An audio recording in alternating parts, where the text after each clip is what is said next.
фильмом «Жила-была коза с козлятами». С 3 января в Ледовом дворце Элейботур стартует ледовое представление «Волк и семеро козлят». Подготовка к спектаклю подходит к концу. Подробности в сюжете с Аргаланой Неустроевой. Последние спектакли на льду в Якутске показывали аж в 2008 году. С тех пор, как уверяют тренеры-постановщики, выросло новое поколение спортсменов. Теперь они готовы блеснуть мастерством перед зрителями. Всего на льду выступят 50 фигуристов, причем самому младшему из них всего 4 года. Мы постарались поставить очень интересный спектакль, сложный он достаточно. Много разводок, много соединений, много разных номеров соединены в одну последовательность. Вообще, конечно, спектакль на льду ставить дело непростое. И нужно выражать слова не как на сцене, просто речью, а здесь нужно выражать телом, нужно выражать элементами фигурного катания.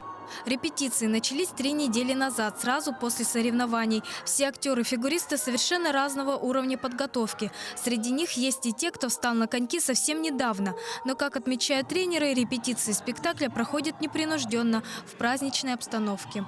Тоже разница, конечно, большая. То есть на соревнованиях элементы более сложные, плюс они предписанные, обязательные. И многие детки их не умеют. То здесь детки показывают то, что они уже умеют, то есть то, что у них получается легко, поэтому они не волнуются. Поэтому постановка и в плане техники тоже для них менее стрессовая. 17-летняя Анжелика фигурным катанием занимается уже 11 лет. Девушка признается, ей нравится все, что связано со льдом. Потому предложение стать частью постановки она приняла с радостью. В спектакле она предстанет в роли рыси, напарницы волка. Занимаюсь фигурным 11 лет.